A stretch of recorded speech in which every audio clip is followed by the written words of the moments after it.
02134527009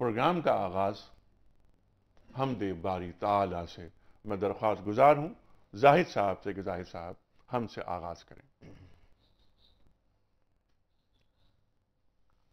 لا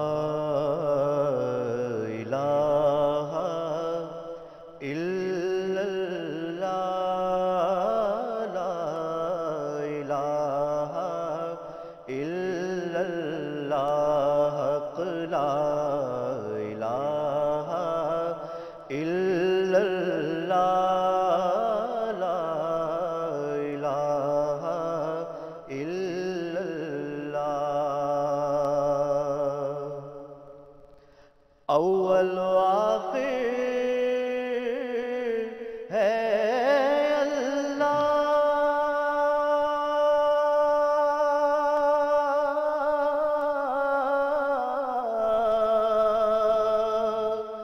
باطن و ظاہر ہے اللہ، حافظ و ناصر ہے اللہ، لا الہ الا اللہ، حق لا الہ الا اللہ، لا الہ الا اللہ، کون و مقام ہے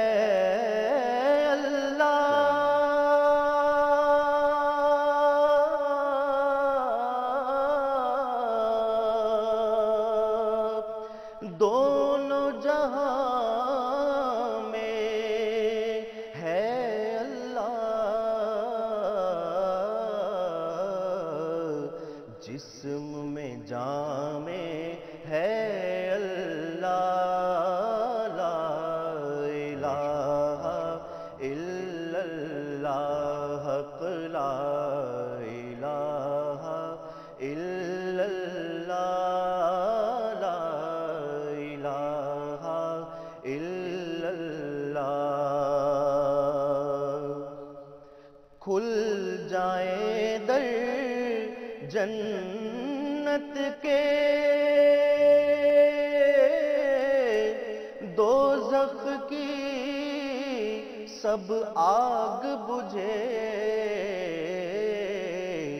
دل سے کوئی ایک بار کہے لا الہ الا اللہ، حق لا الہ الا اللہ، لا الہ الا اللہ۔ ماشاءاللہ ماشاءاللہ ماشاءاللہ ماشاءاللہ۔ زاہد صاحب ہم ابھی آپ سے نعت بھی سنیں گے اور کلام اقبال بھی ہیں۔ مفتی صاحب پروگرام کا آغاز کرتے ہیں۔ پہلا سوال آپ کے پاس آیا ہے عارف محمد صاحب مسقط سے، جو ٹیلی فون لائنز پر اس وقت کچھ کالرز ہیں، ذرا ان کو ہولڈ میرے خیال کرا لیتے ہیں، پہلے کچھ سوالات یہاں پر کر لیتے ہیں۔ عارف محمد صاحب مسقط سے، ان کا سوال یہ ہے کہ فجر کی نماز کی سنتیں جماعت کے بعد ادا کی جا سکتی ہیں؟ فجر کی نماز کی سنتیں جماعت کے بعد ادا کرنے کا مطلب یہ ہے کہ جب فجر ہو جائے جی تو سورج نکلنے کے بعد اشراق کا وقت ہونے تک اس کے بعد کچھ نہیں ادا کیا جائے گا۔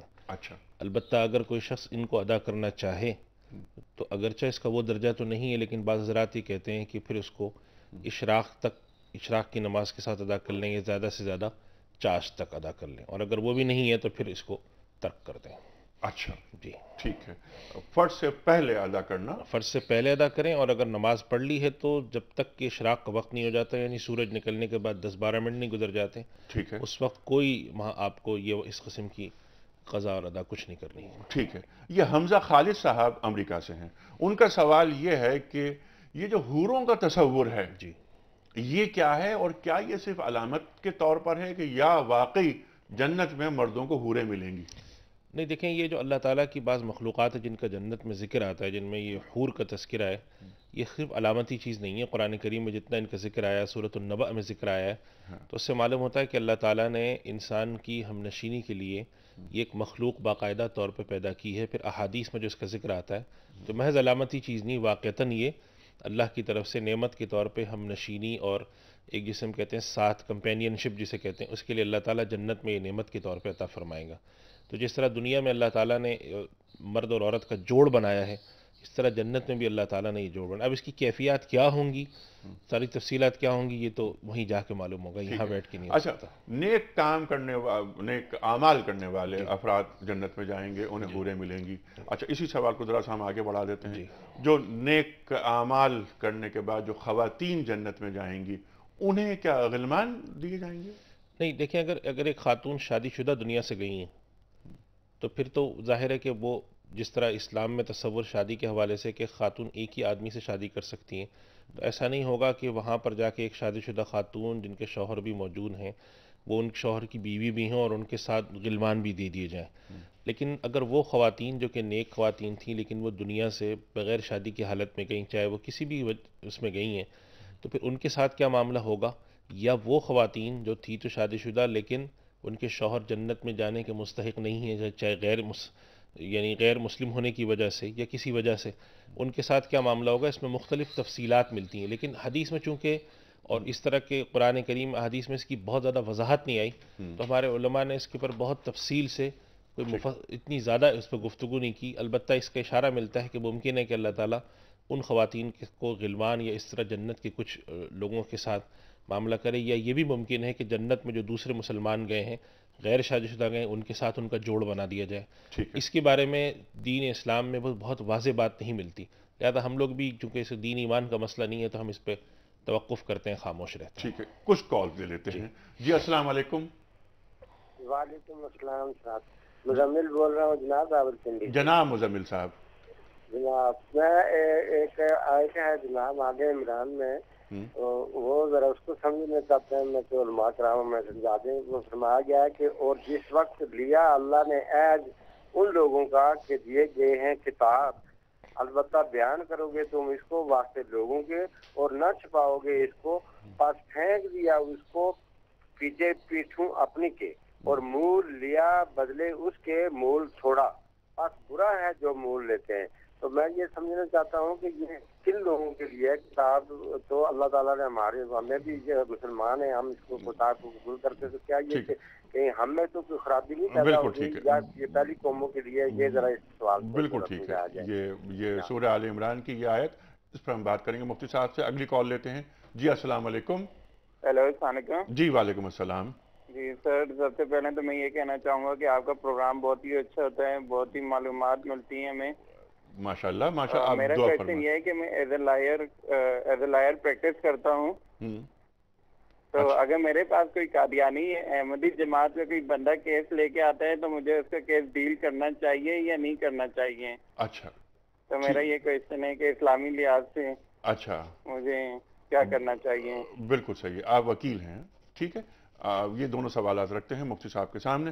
مفتی صاحب، یہ کہ سورہ آل عمران کی جو آیت، وہ مزمل صاحب کی جو کال آئی تھی، اس پر آپ ذرا گفتگو، جو مول لیتے ہیں، پھر یہ کہ لا تشتروا بآیاتی ثمنا قلیلا، قرآن کریم فرما رہا ہے۔ یہ جو آیت ہے وَإِذْ أَخَذَ اللَّهُ مِيثَاقَ الَّذِينَ أُوتُوا الْكِتَابَ لَتُبَيِّنُنَّهُ لِلنَّاسِ وَلَا تَكْتُمُونَهُ، یہ آیت ہے جس کے اندر یہ آتا ہے کہ اللہ تعالیٰ نے میثاق عہد لیا تھا ان لوگوں سے جن کو کتاب دی گئی۔ اب قرآن کریم میں اوت الکتابہ کا جو عمومی طور پہ استعمال کیا گیا ہے، وہ ساری سابقہ اقوام کے لیے جن کے پاس نبی آئے، لیکن خاص طور پہ بنی اسرائیل کے لیے لفظ بولا گیا ہے، اوت الکتاب، الم تر الی الذین اوتوا نصیبا من الکتاب، اس طرح۔ اور پھر اس طرح قرآن کریم کے ذکر بھی آیا اس چیز کا۔ تو ایک خاص یہ اللہ تعالیٰ نے مرز ان اقوام کا یہ بتایا تھا کہ اللہ کی آیات کو وہ کم پیسوں میں کم قیمت پہ بیچ دیا کرتے، یعنی بیچنے سے مراد ہے کہ وہ مالی مفاد کے تحت اللہ کی آیات میں ترامیم کرتے تھے یا اس کے ایسے مطلب بتاتے تھے جس سے لوگ خوش رہیں، چاہے اللہ کی مرضی کے برخلاف ہو۔ تو یہ پچھلی امتوں میں ایک خاص مرض تھا۔ اللہ تعالیٰ نے اس امت کو اس مرض سے اجتماعی شکل میں محفوظ رکھا ہے، لیکن ایسا ضرور ہوا ہے کہ بعض ہمیں اس طرح کی تاریخی چیزیں ملتی ہیں کہ بعض بادشاہان، جسے ہم کہتے ہیں حکمران وقت یا بادشاہان وقت کی خوشنودی کے لیے یا رضامندی کے لیے بعض اس قسم کی چیزیں کی گئی ہیں، لیکن وہ امت میں اللہ تعالیٰ نے اس امت کو جو مجموعی طور پہ محفوظ رکھا ہے، تو اس طرح کی کبھی فکر قبول نہیں ہوئی کہ لوگوں نے اس طرح کی تدبیریں کی ہیں کہ قرآن کریم کی بعض آیات میں ترامیم کرنے کی کوشش کی ہے. خود پاکستان کے اندر بھی ہم نے اس طرح کی دیکھے ہیں بعض مناظر کے جس کے اندر اس طرح کی کوشش کی گئی ہیں کہ قرآن کریم کی آیات کی من پسند قسم کی تشریح کی جائے، تعبیرات پیش کر تعبیرات کی جائیں جس سے طبقہ حکمراں یا وہ طبقہ جو بالائی طبقہ ہے وہ خوش ہو. تو اس قسم کی جو کوششیں ہیں وہ اس امت میں اللہ تعالیٰ نے اس قرآن کی چونکہ حفاظت فرمائی ہے تو قرآن کے لفظ کی بھی حفاظت کی جائے گی، اس کی معنی کی بھی حفاظت کی جائے گی. اس لیے اس طرح کی فکر امت میں جب بھی آتی ہے تو مجموعی طور پہ امت اس کو قبول کرنے کے بجائے رد کر دیتی ہے. تو الحمدللہ اس امت میں یہ مرض اس وقت تک اس معنی میں نہیں ہے جس طرح پچھلی امتوں میں تھا کہ انہوں نے اپنے الفاظ میں، معنی میں، عبادات میں، چیزوں میں ترمیم کر کے اس کے دوسرے معنی پہنا کر اس کو جاری کر دیا تھا. بنی اسرائیل کے علماء مخاطب ہیں اس وقت. اور اس آیت کے علاوہ جو آیت میں نے یہاں پر ابھی پڑھی تھی، تلاوت کی کہ لا تشترو بآیاتی ثمنا قلیلا، وہ بھی بنی اسرائیل کے علماء مخاطب ہیں. بنی اسرائیل خاص طور پہ یہود، خاص طور پہ یہود. ٹھیک ہے. اچھا، اگلی کال جو آئی تھی وہ یہ تھی کہ غیر مسلم اور احمدی، قادیانی وغیرہ، ان کے کیا کیسز لیے جا سکتے ہیں؟ کوئی وکیل ان کا کیس لے سکتا ہے؟ دیکھیے اصل میں جو غیر مسلم ہیں پاکستان کے اندر، جو بھی غیر مسلم ہیں، ان کے جو کیسز آتے ہیں وہ دو طرح کے ہوتے ہیں. ایک تو ہوتے ہیں ان کے یہ جو ہم کہلاتے ہیں کہ مالیاتی معاملات کے ہیں، اس طرح کی چیزیں ہیں، تو اس طرح کے کیسز لینے کے اندر تو گنجائش نکلتی ہے. لیکن اگر کوئی ان کا دینی یا مذہبی کیس ہے جس سے کوئی اس قسم کی چیز آتی ہو تو اس سے اجتناب کرنا چاہیے.